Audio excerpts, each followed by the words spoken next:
오늘은 특별히 마지막 시간인 만큼 이분을 모시지 않을 수 없었어요. 불과는 뗄래야 뗄 수 없는 분. 경기도 국민안전체험관의 정찬영 관장님을 모셨습니다. 어서 오세요. 네, 안녕하세요. 한국인삼공사 홍삼 홍보대사 정관장 아니고요. 태권도 관장도 아닙니다. 경기도 국민안전체험관의 정찬용 관장입니다. 정관장입니다. 반갑습니다. 관장님, 오프닝부터 웃음을 주시네요. 혹시 멘트 미리 준비해 오신 거 아니세요? 예, 준비했습니다. 사실 제 취미 중에 하나가 유모 제조예요. 진행자님 혹시 건달이 뭔지 아세요? 건달이요? 설마 그 무서운 분들 말씀하시는 건가요? 아닙니다. 여기서 말하는 건달은 건배사의 달인을 말합니다. 저는 건달이 아니고 이른바 건만남입니다. 건배사를 만드는 남자. 이렇게 좀 항상 경직된 조직 생활하면서 활기차게 직장 분위기를 만들려고 소소하게 평소 창작 활동 아닌 창작 활동을 즐기면서 살고 있습니다. 직장 동료 후배들도 아주 좋아합니다. 아주 유쾌하시네요. 관장님, 그래도 제가 불과는 뗄래야 뗄 수 없는 분이라고 소개했는데요. 청취자분들이 홍삼만 기억할 것 같아요. 다른 소개도 정식으로 준비하신 거죠? 네. 저도 긴장도 풀고 청취자분들도 웃으면서 시작하시라고 유머 멘트를 준비해 봤는데요. 다시 정식으로 소개하겠습니다. 저는 1990년 소방공무원으로 입사해서 정년퇴직을 몇 달 안 남겨둔 정찬영입니다. 만 35년 근무했고요. 그간 최일선 119 안전센터, 소방서, 현장 업무, 행정 업무, 그리고 소방학교, 또 경기도청의 소방재난본부, 그리고 소방청 파견 근무 등 수없이 많은 보직을 거쳤습니다. 그야말로 속칭 산전수전 공중전까지 다 겪으며 외길 소방공무원의 길만 걸어온 뼛속까지 소방관입니다. 지금 현재는 경기도 오산에 위치한 경기도 국민안전체험관에서 관장 보직을 맡고 있습니다. 네, 반갑습니다. 그런데 베테랑 소방관이라고만 알고 있었는데 오늘 소개를 들어보니 체험관에 또 계시네요. 듣고 계신 분들이 경기도 국민안전체험관이 무슨 기관인지 잘 모를 수도 있을 것 같은데요. 소개 한번 해 주실 수 있을까요? 간단하게 소개해드리면 경기도 국민안전체험관은 오산시에 위치하고 있는 대한민국 안전교육의 메카라고 할 수 있습니다. 5세부터 70대 어르신들까지 누구나 오셔서 무료로 각종 재난안전에 대한 체험을 받으실 수 있는 곳입니다. 무료예요? 네. 경기도에 그런 체험시설이 있는지 몰랐어요. 한번 진행자님도 시간 되실 때 방문하시죠. 제대로 된 안전교육을 몸소 체험하실 수 있습니다. 그렇군요. 그야말로 백문이 불여 일견, 백견이 불여 일행이네요. 들어서 아는 것보다 직접 경험하는 게 훨씬 효과적일 것 같아요. 제가 알기로 관장님께서 안전교육에 굉장히 관심이 많으시다고 들었거든요. 소방안전교육사라는 자격증까지 취득하셨다면서요? 네, 저는 안전교육에 정말 관심이 많습니다. 그래서 최근까지 파주소방서장과 오산소방서장을 역임한 이후에 마지막 보직으로 전 국민에 대한 안전교육을 주 업무로 하는 국민안전체험관장을 스스로 자원해서 현재까지 근무하고 있습니다. 지금 현재도 시간 되는 대로 민간기업과 단체에 가서 맞춤형 안전교육을 하고 다닙니다. 못 말리는 열정이시네요. 그럼 계시는 경기도 안전체험관만의 자랑거리가 있다면 한번 소개해 주시죠. 네, 전국의 13개 대형 체험관 중에서 우리 경기도 체험관만의 특징이 있습니다. 첫 번째로 2022년도에 개관한 가장 최신 시설입니다. 두 번째로 화재, 지진, 태풍, 완강기 체험은 물론 산업안전, 생활안전, 자연재난 등등등 9개 분야 63종의 최다 체험 콘텐츠를 보유하고 있습니다. 마지막으로 전국에서 유일하게 지상은 공원화, 지하는 체험시설로 건축 디자인상을 받을 정도로 독특한 건물 컨셉을 자랑하고 있습니다. 빨리 가보고 싶네요. 이렇게만 들어도 훌륭한 체험관 같아요. 게다가 안전교육에 관심과 애정을 가진 관장님이 계시니 경기도 국민안전체험관에 시간 될 때 꼭 방문해야겠어요. 관장님 소개에서 말씀해 주셨지만 소방공무원 35년이시다 보니 불과는 뗄래야 뗄 수 없으신 분이 되셨을 텐데요. 더 나아가 안전교육까지 정말 대단하세요. 10년이면 어떤 말이 있죠? 강산도 변한다. 네, 그런 말이 있듯이 강산이 3번이나 변하는 시간이네요. 한 분야에서 그렇게 정진하는 게 쉽지 않을 것 같은데요. 존경스럽습니다, 관장님. 그럼 35년이면 이제 소방공무원 생활도 아마 마무리를 향해 가고 있을 것 같은데요. 요즘은 어떻게 지내고 계시는지요? 네, 동료들과 생사 현장을 넘나들며 지내오다 보니까 어느덧 저도 마무리하는 시기가 제게도 왔습니다. 요즘 정년퇴직을 앞두고 퇴직 이후에 인생 이모작을 어떻게 살아가야 될까 그냥 밤새 뒤척거리면서 개인적으로 참 행복한 고민을 하고 있는 중입니다. 아, 그렇군요. 봄이 지나면 여름 오겠죠? 네, 또 가을이 오면 겨울이 오겠죠? 네, 이렇게 계절이 이어지듯이 시간은 참 정직하게 흐르는 것 같습니다. 정말 세월의 무상함을 느끼는데요. 관장님은 제가 듣기로 소방공무원이시면서 산을 그렇게 좋아한다고 들었어요. 네, 맞습니다. 네. 아무래도 소방공무원은 어느 직업군보다 강인한 체력이 요구되지 않습니까? 그래서 저도 젊었을 때부터 소방관의 본분에 충실하고자 가장 기초적인 체력 단련을 위해서 등산을 비롯해서 여러 가지 운동을 했는데 그러다 보니까 산을 정말 좋아하게 된 것 같습니다. 아, 그렇죠. 아무래도 온갖 예상치 못한 각종 재난 현장에서 국민들을 구조하고 활동하시려면 소방 공무원들은 정말 기본적으로 체력이 튼튼해야 할 것 같아요. 네, 당연합니다. 재난 현장에서 저희를 기다리시는 국민들을 위해서 소방관들은 체력이 필수죠. 그래서 제가 젊었을 때에는 등산을 비롯해서 마라톤, 수영, 탁구 등등 정말 다양한 스포츠로 심신을 단련했는데요. 그래도 이제 좀 저도 나이를 먹으면서 체력적인 한계가 오고 있습니다. 우리의 영웅 소방관들도 시간 앞에서 눕고 다 똑같네요. 그래도 운동하시면서 꾸준히 체력 관리는 틈틈이 하시는 거 맞죠? 네, 그럼요. 지금은 가장 좋아하는 등산을 위주로 심신을 단련하고 있습니다. 다들 아시다시피 등산은 특별한 장비도 필요 없습니다. 언제든지 마음만 먹으면 할 수 있는 운동 아닙니까? 특히 사시사철 변하는 우리나라의 아름다운 강산을 보면서 자연스럽게 힐링도 하고요. 그래서 저는 우리나라를 대표하는 설악산, 지리산, 한라산 등등 국내의 웬만한 국립공원 유명한 산은 다 갔다 왔습니다. 심지어 저는 북한의 백두산, 금강산도 다녀왔습니다. 아, 부럽습니다. 저는 백두산은 다녀왔는데요. 금강산은 아직 못 가봤어요. 저도 나중에 기회 되면 꼭 가봐야 되겠어요. 한라산에서 백두산까지 관장님은 정말 산을 좋아하시는 분 맞습니다. 네. 제가 산을 워낙 좋아하다 보니까 20년 전에 중국 땅을 통해서 백두산에도 다녀왔고 또 남북교류가 양호하던 시기에 금강산도 다녀왔는데요. 그 백두산에 갔을 당시에는 운 좋게 천지를 봤는데 그때 천지를 보고 가슴 뭉클했던 기억이 지금도 강렬하게 남아 있고요. 또 금강산에 대한 기억으로는 당시 남한 사람들과는 다른 그 경직된 북한군의 모습이 참 인상적이었고 또 냉소적인 그 안내원들의 표정, 태도 그런 기억이 남아 있습니다. 게다가 남한의 산과는 다르게 또 정말 다른 아름다움, 말 그대로 금강산의 금수강산이 지금도 뇌리에 생생하게 남아 있습니다. 산 좋아하시고 불과는 뗄래야 뗄 수 없으신 분이시니까 제가 오늘 정말 게스트를 잘 모셨다는 생각이 드네요. 그런데 관장님, 이렇게 아름다운 산에서 매년 불이 나잖아요. 수많은 인명 피해가 발생하고 재산 피해가 발생하는데요.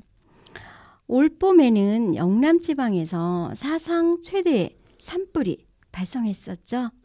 네, 그렇죠. 온 국민이 아마 그 엄청난 재난 현장을 직접 간접적으로 다 보셨을 텐데요.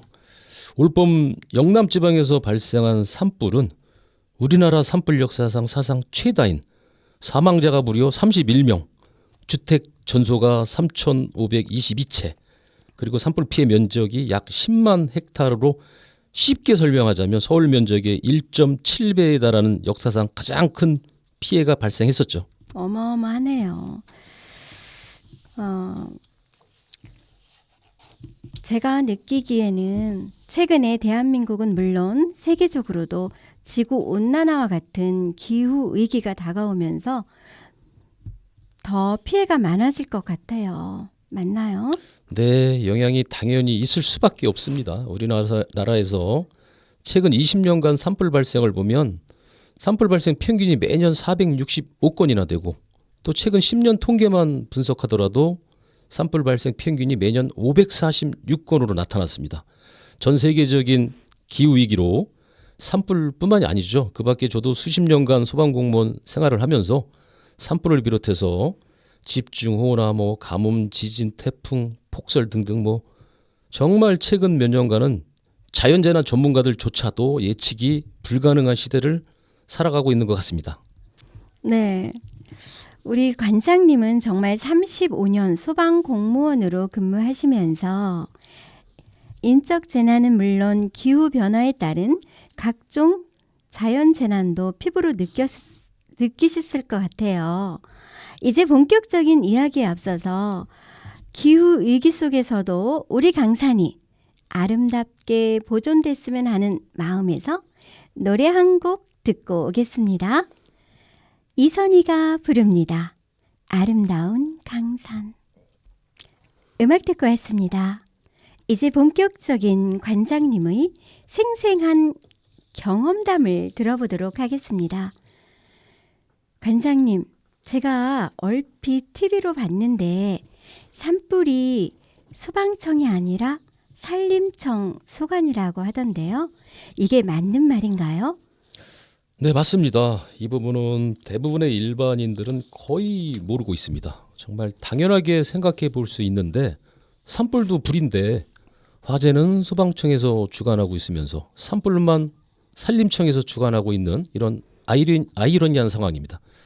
그래서 올봄에 발생한 최악의 초대형 산불로 인해서 산불을 화재 진압 전문가인 소방청에서 주관해야 한다고 많은 전문가들이 지적해서 한참 이슈가 됐습니다. 지금도 국회에서 주무부처를 어디에서 할 것인지 계속 논의 중입니다. 관장님 덕분에 많은 걸 새롭게 알게 되는 시간인 것 같아요. 관장님은 당연히 산불 출동도 해보셨겠죠? 그럼요. 산불을 포함해서 주택 화재, 차량 화재, 공장 화재, 창고 화재 등등 온갖 다양한 각양각색의 화재 출동을 했었습니다. 역시 엄지척입니다. 35년의 세월이 그 결과를 말해주는 것 같아요. 짧지 않은 기간 동안 국민의 생명과 안전 그리고 재산을 지키기 위해 수고해 주신 관장님께 그리고 소방관님들께 다시 한번 경의를 표하고요. 혹시 그러면 산불 출동 중에서 기억에 남는 현장이 있을까요? 네, 수많은 산불 현장 중에서 아주 생생하게 기억에 남는 현장이 있습니다. 아마 진행자님도 언론에서 현장을 보셨을 텐데요. 2020년 4월경에 강원도 강릉을 비롯한 동해안 지역에서 동시다발적인 산불이 발생을 했었고 당시 여의도 면적의 약 49배나 되는 피해 면적이 발생했습니다. 저요 그 당시에 그 강원도 현장에 갔었습니다. 네, 기억이 나요. 당시에도 국민들이 빨리 산불이 잡히기를 모두 한마음으로 바랬던 것 같아요. 그때 방송만 보면 모두 산불 장면만 보여줬었죠. 네, 그랬죠. 그때도 올해처럼 국가 소방 동원령이 발령돼서 전국의 소방차가 강원도로 직결했는데 그 소방차 행렬이 국민들이 보시기에 정말 감동적이어서 매일 언론과 방송에서 보도했었죠. 정말 저도 소방 공무원을 떠나서 국민의 한 사람으로서 참 가슴 뭉클했었습니다. 네, 저도 그 당시 모습이 생생하게 기억나는 것 같아요. 전국에서 모여드는 소방차를 보면서 가슴 뭉클한 장면이 연출되기도 했었죠. 혹시 현장에서 여러 가지 사연이 있었을 것 같은데요. 특별히 기억나는 감동적인 사연 있었죠? 네, 있습니다. 네, 당시 현장에서 제가 경험한 하나 에피소드를 소개해 드리겠습니다. 제가 현장에서 밤을 새고 교대를 한 뒤에 영동 고속도로 한 휴게소에 들러서 아침을 먹기에 국밥을 주문하고 동료들하고 허겁지겁 먹고 있었는데요. 갑자기 소방관 제복을 입고 있는 저희에게 식당 안에 있는 몇몇 시민분들이 와서 정말 소방관님들 고생 많다 그러면서 커피와 음료수 같은 걸 막 갖다 주시는 거예요. 식사 중에 전혀 예상하지 못했던 그 시민들의 과분한 응원에 정말 감동받은 적이 있습니다. 그때 소방관이라는 신분이 정말 다시 한번 뿌듯하고 자랑스러웠습니다. 참 감동적인 사연이에요. 저도 그때 산불 현장에 출동했던 소방 공무원들의 노고에 감사드린다는 보답으로 식당에서 막 공짜로 식사 제공한다는 뉴스를 여러 차례 봤던 것 같아요. 그런데 관장님 혹시 워낙 베테랑이시다 보니까 산불 말고도 기억에 남는 재난 현장이 있을 것 같아요. 네, 당연히 기억에 남는 장면이 엄청 많습니다. 그 중에서 딱 하나를 뽑으라면 저는 전 국민이 기억하고 있는 2014년 4월 16일 세월호 침몰 사고입니다. 당시 진도의 팽목항에서 3박 4일 근무를 교대로 여러 차례 다녀왔는데요. 근무를 하면서 다시는 이런 재난이 있으면 안 된다고 생각을 했고 그 당시 유가족들의 절규하는 울음소리를 매일 들으면서 우리 사회 안전 불감증이 빨리 사라져야 한다고 뼈저리게 느꼈습니다. 네, 맞아요. 전 국민이 지켜보며 모두 슬퍼했던 대형 참사였죠. 저도 그때 방송을 보면서 자식을 잃은 것처럼 슬퍼하며 눈물을 좀 보였던 기억이 나는데요. 관장님은 정말 많은 재난 현장에서 활동하셨네요. 그때 세월호 사고를 계기로 아마 안전 불감증이 정말 중요한 사회적 문제로 부각되었죠. 관장님은 이제 진짜 재난 현장도 그렇고 불도 그렇고 정말 각종 재난 현장에서의 아픈 기억을 생각하기도 싫으시겠지만 그래도 우리 사회에 교훈이 될 만한 경험 하나만 더 말씀해 주실 수 있을까요? 네. 우리 사회에 교훈이 될 만한 수많은 경험담은 정말 많은데 그중 가장 최근에 경험한 사례를 말씀드리겠습니다. 네. 네, 작년 2024년 6월에 발생한 그 화성시 소재 리튬 배터리를 생산하는 아리셀 공장 화재로 무려 23명이나 사망하는 대형 화재를 전 국민이 다들 기억하실 겁니다. 저는 당시 화성시와 인접한 오산 소방서장을 역임하고 있었는데요. 워낙 사고가 커서 대응 2단계 비상 소집으로 현장에 갔었습니다. 당시 그 전쟁과도 같은 현장에서 출구를 찾지 못하고 숨져간 젊은 여성 외국인들의 그 너무나도 처참한 시신 수습 과정을 지켜보면서 이 또한 안전 불감증이 우리 사회에서 아직까지 해소되지 않았구나 하는 생각과 함께 빨리 외국인에 대한 안전 대책은 물론이고 리튬 배터리, 전기 자동차 화재와 같은 그런 특수 화재에서도 철저한 재난 대비 시스템을 마련해야겠다고 생각을 했었습니다. 맞아요. 요새는 TV에서 심심치 않게 전기 자동차 화재 소식도 많이 들리는 것 같아요. 최근에는 전 국민이 깜짝 놀란 대전 국가정보자원관리원 화재가 이슈이지 않았나요? 그렇죠. 이제 기술이 발전하면서 전기차 보급이 점점 확대되고 있는데 기술 발전이 되는 만큼 우리 안전의식도 같이 발전해야 아까 말씀드린 그런 대형 재난을 막을 수 있다고 생각합니다.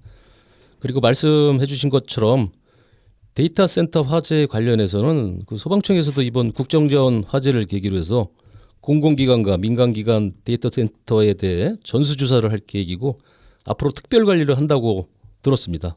저는 무엇보다도 소방공무원의 한 사람으로서 우리나라가 항상 안전한 대한민국이 되기를 바라는 사람 중에 한 사람입니다. 저도 관장님과 같은 마음입니다. 분위기를 조금 바꿔서요. 관장님, 혹시 소방관들이 제일 싫어하는 노래가 있다던데요. 뭐니 뭐니 해도 안전이 제일 최우선이죠.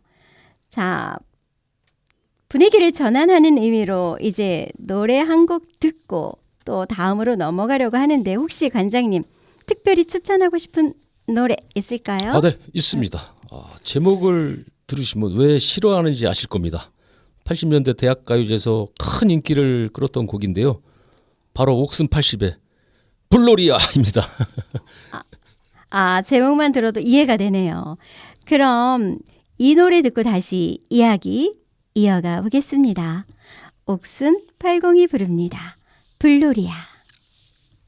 그럼 다시 이야기 나눠보겠습니다. 관장님, 초반에 이야기 나눴듯이 지금 우리나라뿐만 아니라 전 세계적으로도 기후변화로 인한 산불이 심각한 것 같은데요. 그럼 이런 산불을 예방하는 방법은 무엇이고 산불 이후 피해로 인한 복구는 어떻게 진행될까요? 사실 모든 화재가 그렇듯이 산불도 사람들의 부주의로 인해서 가장 많이 발생하고 있습니다. 최근 10년치 평균 산불 통계를 보면 입산자 실화를 비롯해서 논두렁, 밭두렁 소각이라든지 쓰레기 소각, 담뱃불 실화 같은 여러 가지 부주의로 인해 생긴 화재가 연평균 546건 중에 353건으로 65%나 차지하고 있습니다. 와, 정말 사람들의 부주의로 인한 산불이 많이 발생하고 있네요. 소중한 우리 산을 보호하기 위해 국민들은 정말 산에서는 작은 불씨라도 조심해야겠어요. 네, 정말 맞습니다. 우리 유명한 표어도 있지 않습니까? 꺼진 불도 다시 보자 라는 말처럼 정말 산에서는 시민 여러분께서 경각심을 가지고 조심 또 조심하셔야 합니다. 그럼 우리 경기도에서는 산불이 얼마나 발생하고 있나요?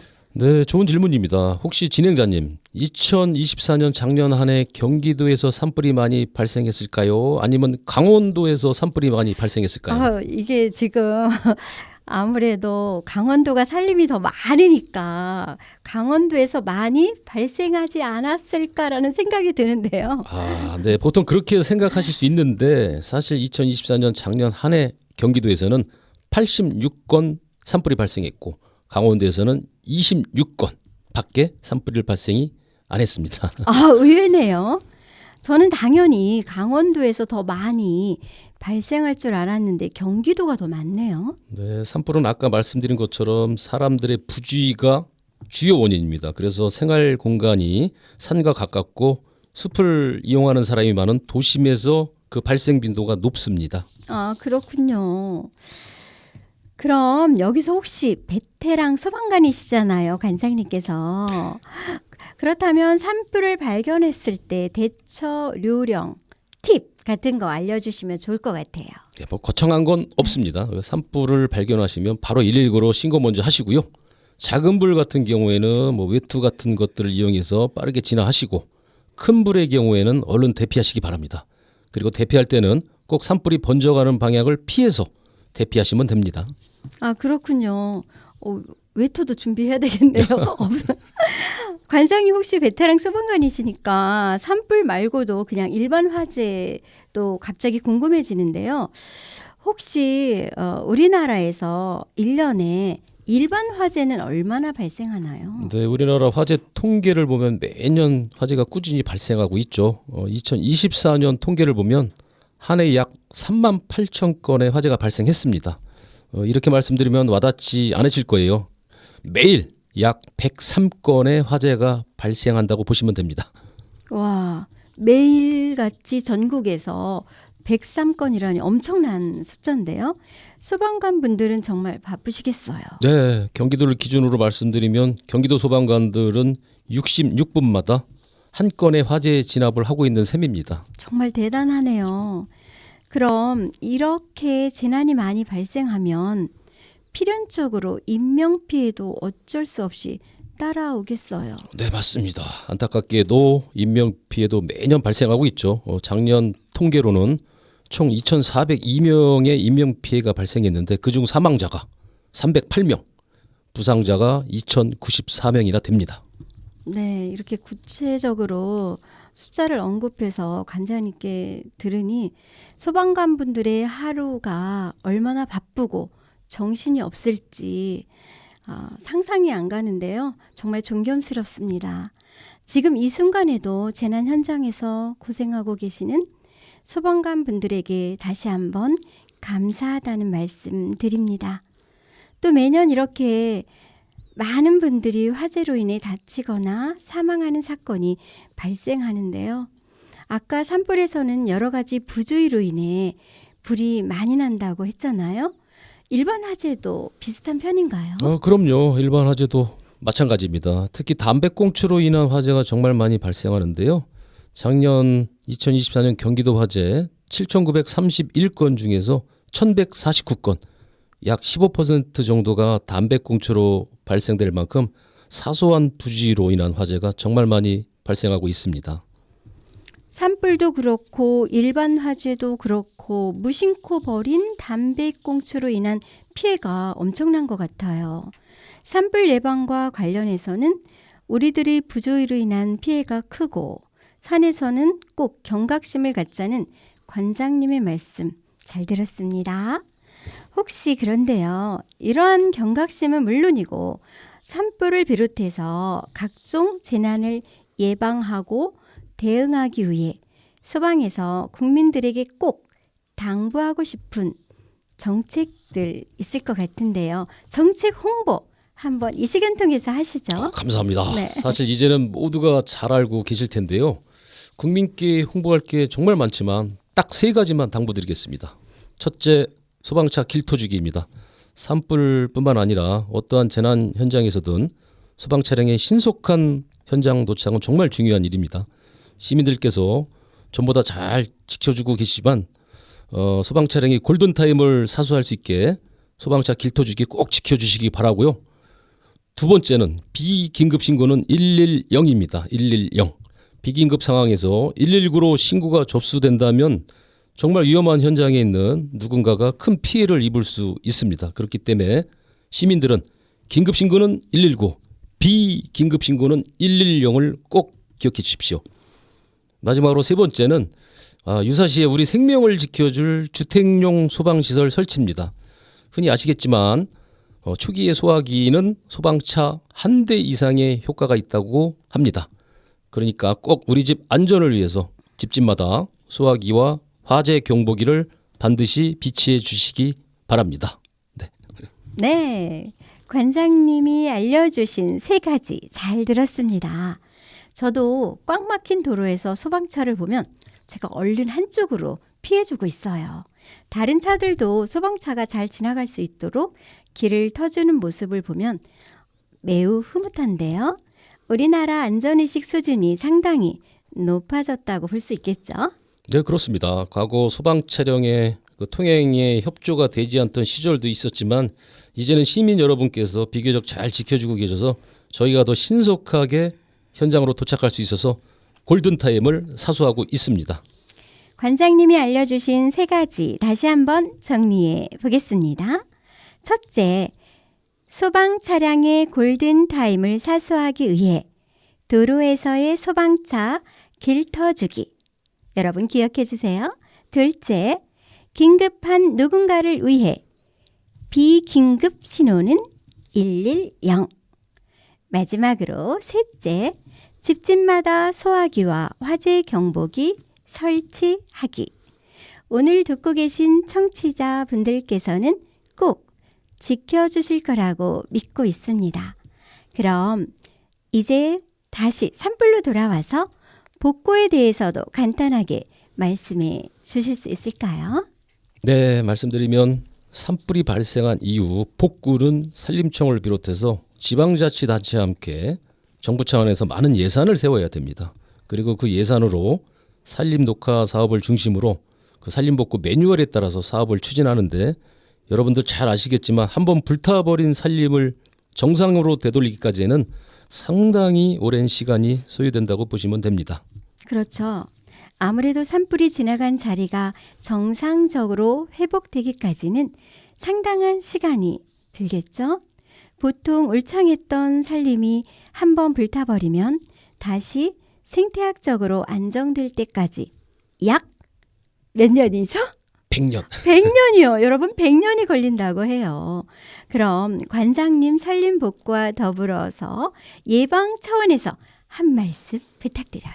네, 복구도 중요하지만 더 중요한 것은 사전에 예방하고 대비하는 것입니다. 그래서 우리는 소 잃고 외양간 고친다라는 우리나라 속담을 교훈 삼아서 사전에 예방하고 대응 체계를 구축하는 게 무엇보다도 중요하다고 할 수 있습니다.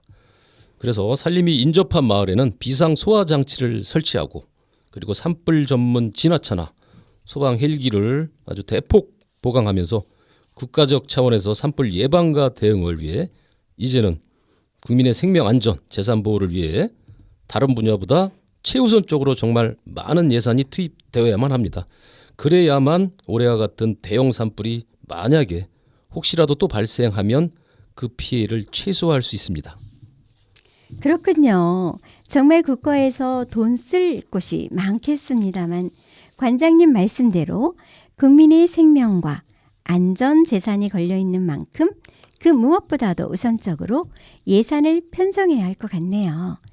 이제 마지막 회복과 관련해서 이야기 나눠볼 건데요.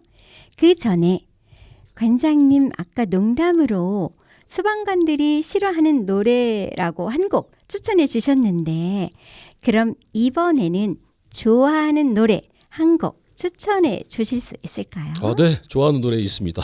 싫어하는 노래가 있으면 또 좋아하는 노래가 있겠죠. 아까 제가 담배꽁초로 인해 화재가 정말 많이 발생한다고 했잖아요. 네. 담배꽁초로 인한 화재가 발생하지 않았으면 하는 바람에서 추천하는 노래입니다. 이 노래도 요즘 MZ세대들은 모르겠지만 우리 기성세대 소방관들이 좋아했던 노래. 화재 예방은 물론 우리 모두의 건강을 위해서라도 금연합시다. 건아들의 금연. 이 노래였군요. 제목을 들어보니 이해가 가네요. 그럼 관장님이 선곡하신 노래 듣고 마저 이야기 나눠보겠습니다. 건아들의 금연. 어느덧 마지막 이야기를 남겨두고 있네요. 아마 대형 산불이 지나간 자리에는 인명피해와 재산 피해가 심각하게 있을 텐데요. 우리는 그 피해를 수습하는 소방관의 이야기를 해볼까 합니다. 관장님, 우리 소방관 분들은 산불을 비롯해서 수많은 재난 현장을 수습하실 텐데요. 트라우마를 겪는 분들도 참 많으시겠어요. 네, 그렇습니다. 피해를 입은 분들도 엄청난 트라우마를 겪으실 테지만 우리 소방관들 역시도 일반인들이 상상하기 힘든 고통을 받고 있습니다. PTSD라고 들어보셨을 거예요. 외상후 스트레스 장애인데 그 트라우마는 사람에 따라서 겪는 느낌이 제각각이긴 하지만 어떤 사람은 평생 동안 시달리는 사람도 있습니다. 35년의 경험이시면 관장님도 트라우마와 관련된 아픈 경험이 있으실 것 같은데요. 조심스럽지만 우리 트라우마로 힘들어하고 있는 분들이 듣고 힘을 낼 수 있게 경험담 말씀해 주실 수 있을까요? 네. 트라우마로 고생하고 있는 분들을 위해 작게 한번 용기 내 보겠습니다. 저 역시 수많은 재난 현장에서 생사 현장을 많이 봐왔고 특히 다수 사상자 발생 현장이나 동료 소방관 순직 사고는 정말 잊혀지지 않는 평생의 제 업으로 여기고 살고 있습니다. 그중 정말 잊을 수 없는 화재 사고가 있었는데 2022년 1월 6일 평택시 청부읍에 위치한 물류창고 화재는 제 인생을 송두리째 바꿔버리는 큰 화재 사고였습니다. 저도 기억이 나는데요. 참 안타까운 사고였죠. 당시 며칠 동안 언론 방송에서 봤는데 안타깝게도 여러 명의 소방관 분들의 희생이 있었죠. 네, 그날 화재로 송탄소방서 구조대원 이영석, 박수동, 조우찬 우리 3명의 영웅을 잃었고 그리고 2명의 베테랑 구조대원은 정말 영화처럼 탈출해서 중상을 입었습니다. 정말 안타까운 사고였는데 그 탈출한 2명의 구조대원은 그 순직한 구조대원들을 지켜주지 못했다는 그 책임감 때문에 지금도 상당한 트라우마를 겪고 살고 있습니다. 아주 안타깝습니다. 그렇군요. 그런 커다란 화재 사고 현장에 관장님도 계셨군요. 그럼 당시 관장님은 어떤 역할을 하셨나요? 네, 저는 당시 송탄소방서 소방행정과장을 맡고 있었는데 사고 이후에 그 장례식을 비롯해서 영결식, 대전 현충원 안장식은 물론 뭐 순직 소방공무원 유족들을 총괄하는 임무를 맡고 있었습니다. 정말 힘드신 시기를 보내셨겠어요. 그 아픔은 감히 제가 헤아릴 수 없을 것 같네요. 네, 그날 화재 사고부터 몇 달 동안은 제 인생 통틀어서 가장 힘든 시기였습니다. 지금도 그 사고 후유증으로 가끔 가슴이 좀 먹먹해질 때가 있습니다. 트라우마죠. 예. 네, 그렇군요.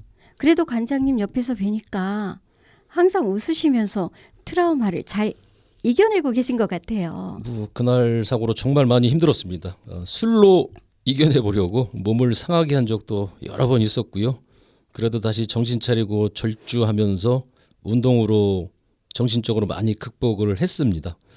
저는 개인적으로 몸도 건강해야 되지만 그 육체를 지배하는 것이 정신이기 때문에 심신조화가 필수라고 생각하는 사람입니다. 그래서 정신 수양을 위해서 저는 명상과 캘리그라피 등등 여러 취미를 새롭게 가지면서 지금은 그날의 사고를 전화위복의 계기로 삼고 노력하고 있습니다. 힘든 과정을 잘 이겨내셨다니 대단하십니다. 제가 박수 보내드립니다. 아유, 감사합니다. 그리고 제가 관장님을 오늘 방송에 초대하면서 사전에 인터넷 검색을 해봤는데요. 그날의 순직 사고를 잘 수습해서 소방청으로부터 공로를 인정받아 녹조 근정 훈장을 받았더라고요. 아유, 송구스럽습니다. 뭐 하여튼 몇 달 동안은 저도 어떻게 시간을 보냈는지 모를 정도였습니다. 희생자와 유가족들을 위해 당연히 해야 할 일을 했을 뿐인데 그해 2022년 소방의 날에 영광스럽게도 훈장을 받았습니다. 훈장이면 정말 크고 영광스러운 상인데요. 희생자에 대한 업무 처리하면서 혹시 다른 특별한 에피소드도 있었나요? 네, 있었습니다. 그 1월 6일 발생한 화재 사고 이후에 어느 정도 시간이 흐르고 한 4월 초순경으로 기억하는데 그 유족 중 한 분인 아버님으로부터 제게 전화가 왔습니다. 전화요? 어떤 전화였어요? 우리 아들 고향이 울산인데 대학 졸업한 후에 들어간 첫 직장이 평택에 있는 송탄소방서 구조대원이다. 우리 아들이 국민을 위해 숭고한 희생을 했는데 평택 지역에 있는 불우 청소년들을 위해 5천만 원을 기부하고 싶다는 내용인데 다짜고짜 그러면서 제 전화번호를 알려달라는 겁니다. 5천만 원이나요? 그 아버님도 참 훌륭하시네요. 아들 잃은 슬픔이 채 가시지도 않았을 텐데요. 그래서 관장님은 어떻게 하셨어요? 네, 깜짝 놀랐죠. 처음 겪는 상황에 당혹스러웠는데 차분히 그 아버님의 뜻을 생각하면서 며칠 고민한 다음 그 아버님의 훌륭한 뜻을 나머지 두 유가족에게도 전달했는데 놀랍게도 모두 흔쾌히 그럼 우리도 5천만 원을 기부할 테니 평택시 불우 청소년들을 위해서 써달라는 겁니다. 세 유가족 모두 훌륭하시네요. 적지 않은 금액인데. 네, 그렇죠. 그리고 그 이후에 저는 약 한 달 동안 평택시에서 가장 규모가 크고 공신력이 있는 그 평택 행복 나눔 본부라는 그런 복지 단체를 여러 차례 오가면서 그 유가족들의 숭고한 뜻을 대변하면서 일명 송탄소방서 그 3명의 영웅들의 이름을 딴 순직 구조대원 장학 사업을 그 성공적으로 마무리하면서 결국 그 공로를 인정받고 제겐 생각지도 않은 너무나도 과분한 훈장을 받았습니다. 그런 훌륭한 장학 사업을 유가족분들과 함께 하셨군요. 관장님 훈장 받으셨을 만하네요. 네. 아유, 송구스럽습니다. 그리고 관장님 지금은 또 트라우마 극복을 넘어서 마음 공부를 한다고 들었는데요. 맞죠? 네, 지금 퇴직을 얼마 안 남겨두고 있는데 모 대학원 평생교육원에서 마음건강 치유를 위한 공부를 하고 있습니다. 대단하세요. 정년퇴직을 얼마 안 남겨두고 공부를 한다는 게 정말 쉽지 않으실 것 같은데요. 그 공부 또한 트라우마를 극복하는 방법이신 거죠? 네, 맞습니다. 저는 요즘 정년 퇴직 이후에 인생 이모작으로 재난 현장에서 트라우마를 겪고 있는 많은 사람들을 위해서 그간 제 소방공무원 경험을 살리려고 합니다. 심리 회복과 트라우마 극복을 위해 우리 사회의 작은 미랄이 되고자 개인적으로 학업에 정진하고 또 몇 년 뒤에는 제 꿈을 이룬 저의 사회적 역할을 즐겁게 상상하고 있습니다. 아, 정말 훌륭하세요. 혹시 개인적으로 이렇게 극복을 하시는 방법도 좋지만 최근 2022년도 발생한 이태원 참사에 출동했던 인천의 한 소방관이 트라우마에 시달리다가 안타깝게도 극단적인 선택을 했다는 뉴스를 제가 들었거든요. 저는 정말 개인적으로 이런 소식을 접하다 보면 소방 조직 차원에서 트라우마에 시달리고 있는 소방 공무원들에 대한 마음 건강 관리가 반드시 필요하다는 생각이 들어요.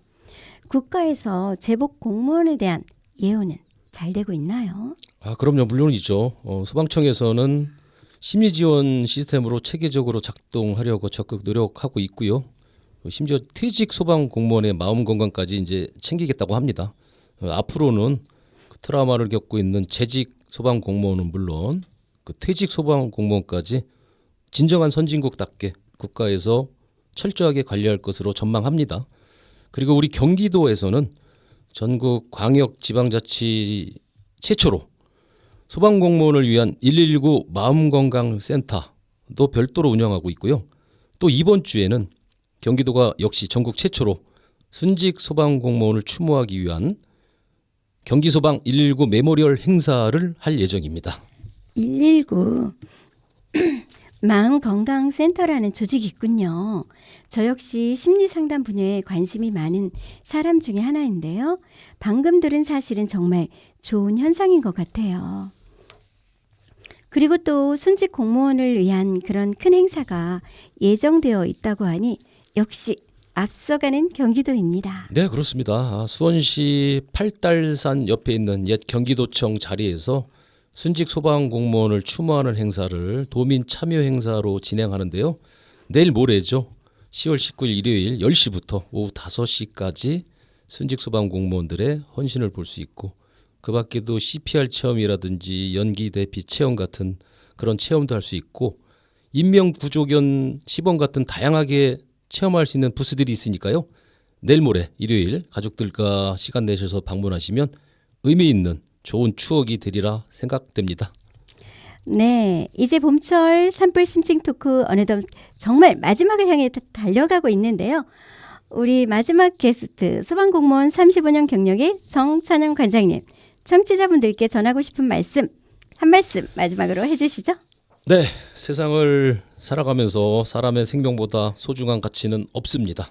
그런데 사람들은 이 소중한 생명보다 부와 명예 같은 그런 물질적 가치만을 추구하면서 서로 치열하게 경쟁적으로 살고 있는데요. 저는 평생 소방 공무원으로만 살아왔고 이제 퇴직을 코앞에 두고 있는데 지금도 그리고 앞으로도 국민의 생명 안전을 다루는 숭고한 일을 하다가 본의 아니게 트라우마에 시달리는 동료 후배들의 마음 치유를 위해 미력 하나마 계속 공부하면서 노력하겠습니다. 오늘 이처럼 특별한 자리를 마련해 주신 진행자님과 청취자 여러분들께 감사드립니다. 오늘 귀중한 시간 내주신 정찬영 경기도 국민안전체험관장님께 다시 한번 감사드리고요. 지금 이 순간에도 재난 현장에서 고생하고 계신 소방관 분들께 다시 한번 감사드립니다. 청취자 여러분, 남은 하루도 안전하고 행복한 하루 되세요.